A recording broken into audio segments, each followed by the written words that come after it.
बातमीपत्रातली सगळ्यात पहिली बातमी आहे राजकीय बातमी। शिवसेनेकडून आलेली एनडीएच्या बैठकीला शिवसेनेचा प्रतिनिधी जाणार नाही असं खासदार संजय राऊत यांनी स्पष्ट केलेलं आहे। काही वेळापूर्वी त्यांनी ही माहिती दिली आहे। उद्या एनडीएची बैठक होती आणि या बैठकीला शिवसेना उपस्थित राहणार का याबद्दल चर्चा सुरू होती, पण संजय राऊत यांनी आत्ताच काही वेळापूर्वी ही माहिती दिली आहे की एनडीएच्या बैठकीला शिवसेनेचा प्रतिनिधी जाणार नाही।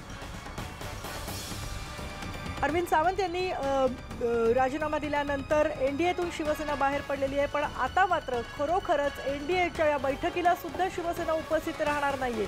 महापालिकांच्या संदर्भातच संजय राऊत आणि उद्धव ठाकरे यांच्यात चर्चा झाल्याची माहिती मिळते आपल्याला, पण उद्या जी महत्त्वाची बैठक होणार आहे त्या बैठकीत मात्र शिवसेनेचा कोणताही प्रतिनिधी उपस्थित राहणार नाहीये। एनडीएच्या बैठकीला शिवसेनेचा प्रतिनिधी जाणार नाही हे जवळजवळ नक्की झालेलं आहे। दुसरं असं आता मी उद्योजकांना फक्त भेटून निघालोय। काही विषयावर चर्चा संघटनात्मक आहेत, इतर काही कामं आहेत, निवडणुका पुढल्या महानगरपालिकेच्या असतात, त्याच्यावर चर्चा करून बैठकीला तर एनडीएच्या जाणार नाही शिवसेनेचा प्रतिनिधी हे स्पष्ट झालेलं आहे। पुढची बातमी बघूयात। उद्या शरद पवार आणि सोनिया गांधी यांच्यामध्ये दिल्लीत एक बैठक होणार आहे, पण या बैठकीला उद्धव ठाकरे मात्र उपस्थित राहणार नाहीयेत। सूत्रांनी ही माहिती दिली आहे। राज्यात सरकार स्थापनेबाबत या दोघांमध्ये चर्चा होणार असल्याची माहिती मिळते, पण दिल्लीतल्या या बैठकीला उद्या उद्धव ठाकरे जाणार नाहीयेत। मुंबईतली बातमी आहे। शिवसेना प्रमुख बाळासाहेब ठाकरे यांचा उद्या 7वा स्मृतिदिन आहे। सत्ता स्थापनेच्या या सारीपटात या स्मृतिदिनाला विशेष महत्त्व प्राप्त झाले, कारण सगळ्या आमदारांना, शिवसेनेच्या सगळ्या आमदारांना उद्या स्मृतिस्थळावर बोलवण्यात आलंय आणि उद्या या आमदारांना नेमकी पुढची दिशा काय असेल हे सांगण्यात येणार आहे।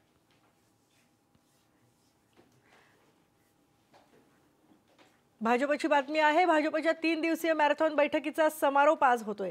गेले 2 दिवस मुंबईतल्या दादर इथल्या भाजपच्या कार्यालयात संघटनात्मक बैठकांची सत्र सुरू आहेत। आज विधानसभा निवडणुकीत पराभूत झालेल्या उमेदवारांची आज बैठक होतीये।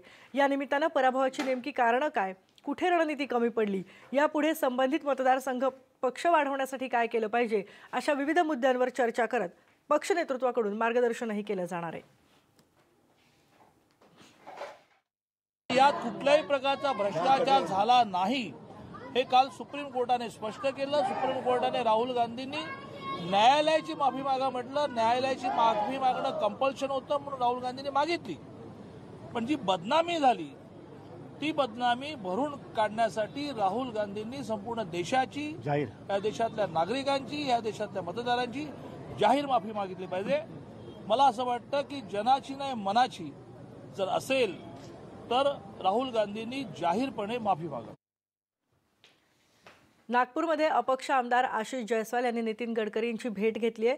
त्यांनी गडकरींची भेट घेतल्याने राजकीय चर्चांना उधाण आले, मात्र कार्यक्रमासाठी आलो असल्याने गडकरींची भेट घेतल्याचं यावेळेला जयस्वाल यांनी सांगितलं।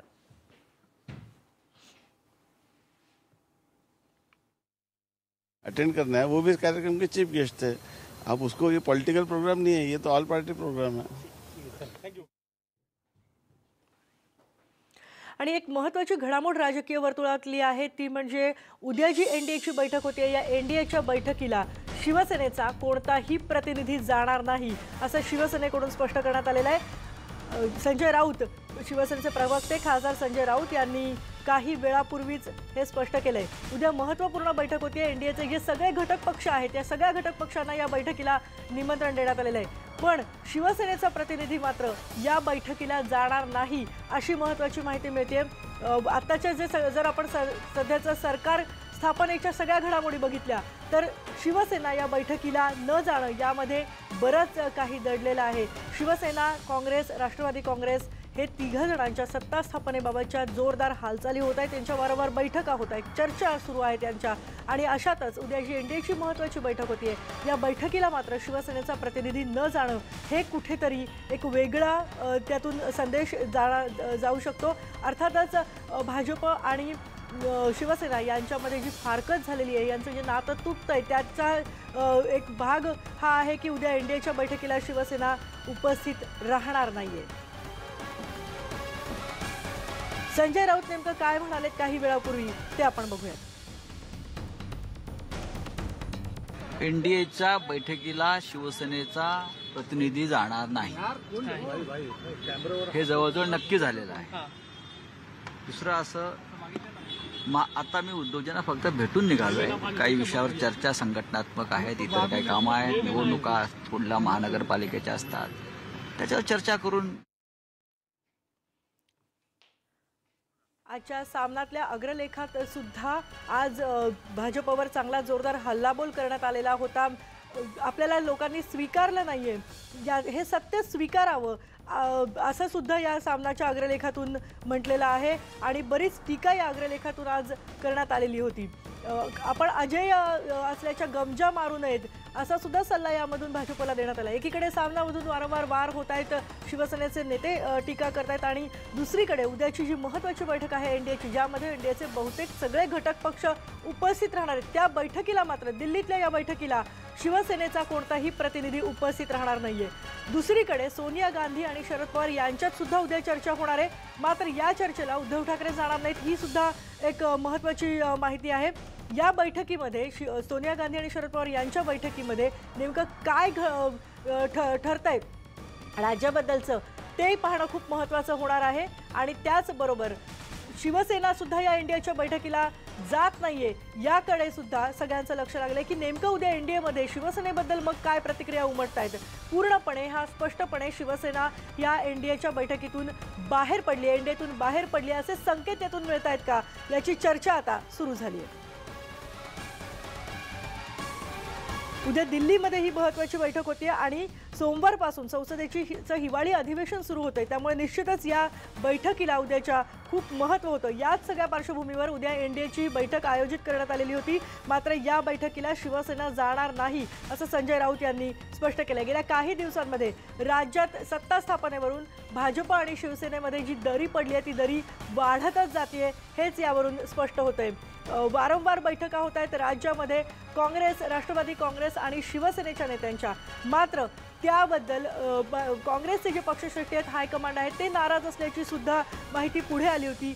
उद्या सोनिया गांधी शरद पवारांशी चर्चा करणार आहेत आणि या सगळ्या घडामोडींवर उद्या शिवसेना या बैठकीला, एनडीएच्या बैठकीला न जाणं हे खूप महत्त्वाचं आहे.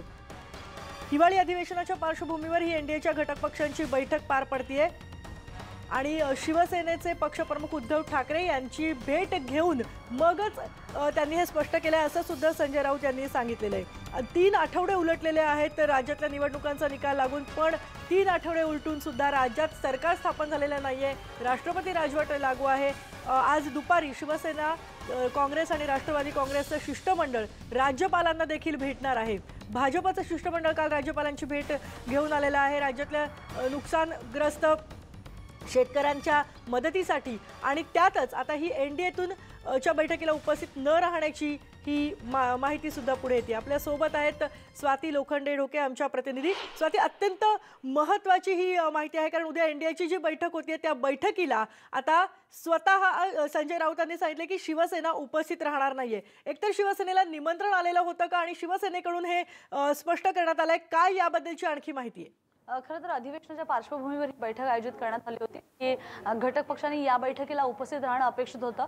पण राज्यातल्या परिस्थितीचा आढावा जर घेतला, एकूणच आरोप प्रत्यारोपांच्या फैली बघितल्या, सरकार स्थापनेबाबतचं किंवा हे समीकरण जुळवून आणताना दोन्ही पक्षांनी एकमेकांवर केलेले वार पाहता, खोटारडेपणाचे आरोप पाहता, हे खरं तर नक्की होतं की हे शिवसेना एनडीएच्या बैठकीला जाणार नाही. आणि आज संजय राऊत यांनी याच्यावर शिक्कामोर्तब केलेलं आहे की उद्धव ठाकरे हे एनडीएच्या बैठकीला उपस्थित राहणार नाही आहेत, ते दिल्लीला जाणार नाही आहेत. पण अधिवेशनाला मात्र संजय राऊत यांची हजेरी लावणार आहे. कुठे ना कुठेतरी 2 पक्षांमधले किंवा 2 पक्षांतल्या मुख्य नेत्यांमधले मतभेद आहेत, तर ते उघडपणे सगळ्यांसमोर जाहीर झाले आणि त्याच्यानंतर एक एक खरं तर गोष्टी समोर यायला लागल्या आणि त्याच्यानंतर हा निर्णय घेण्यात आलेला आहे. खरं तर सुरुवात तेव्हा झाली जेव्हा आदित्य ठाकरे हे आमदार म्हणून निवडून आले आणि दोनही मोठ्या नेत्यांनी, पंतप्रधान काय किंवा मग अमित शहा काय, यांनी एकही फोन केलेला नाही. आणि कुठे ना कुठेतरी ही नाराजी होती की तुम्ही इतर कोणालाही फोन करता किंवा किंवा मग कोणा अभिनंदन करता, पण जर तुम्ही उद्धव ठाकरेंना भाऊ म्हणताय किंवा तसं जाहीरपणे बोलताय आणि इतके घरचे संबंध आहात असे दाखवताय, तर मग एक फोन करायला काय होतं? खरं तर सुरुवात ही तेव्हापासून झाली होती. त्यानंतर अडीच वर्षांचा मुख्यमंत्री हा पीक पॉइंट आपण म्हणू त्याचा ठरला की आरोप प्रत्यारोप हे त्याच्यावर वाढले. उद्धव ठाकरे म्हणाले मी खोटं बोलत नाहीये आणि त्यावर खरं तर 2 दिवसांपूर्वी स्वाती आम्ही तुझ्याकडे येणार आहोत, पण सचिन सावंत सध्या आपल्या सोबत आहेत. सचिन सावंत, आणखी एक मोठं पाऊल आहे की उद्याची जी एनडीएची बैठक आहे यामध्ये शिवसेना जात नाही. दुसरीकडे राज्यात चर्चा मात्र शिवसेना, काँग्रेस, राष्ट्रवादी काँग्रेस यांच्यातल्या चर्चांच्या फेऱ्या मात्र वाढतायत. काय तुमची प्रतिक्रिया या सगळ्या घडामोडींबद्दल? भारतीय जनता पक्षाची आताची जी महाराष्ट्रामधली अवस्था आहे ती देश पातळीवरती आहे. तुम्ही लक्षात घ्या, हे जे भारतीय जनता पक्षाचं जे कॅरेक्टर बदललेलं आहे, अहंकार पूर्णपणे ग्रस्त अशी तऱ्हेचा पक्ष झालाय. स्वतःच्या श्रीमंतीचा जगामधली सगळ्यात श्रीमंत पार्टी आहे. त्याचबरोबर सत्तेचा इतका अहंकार झाला आहे की आम्ही म्हणू ती पूर्व दिशा अशाच तऱ्हेनं वागलं पाहिजे इतरांनी. जनतेचा देखील विश्वासघात कायम करत आलेले आहेत. जनतेची फसवणूक करायची, जनतेशी खोटं बोलायचं. त्याचप्रमाणे आपल्या सहयोगी पक्षांशी देखील तसंच त्यांचं वर्तन आहे. आणि म्हणूनच जे काही सहयोगी पक्ष आहेत ते आता आपापला रस्ता त्या ठिकाणी धरू लागलेले आहेत. आणि आपण पाहतो झारखंडमध्ये पाहिलं, आता महाराष्ट्रातही अशीच अवस्था त्या ठिकाणी पाहतो आहोत.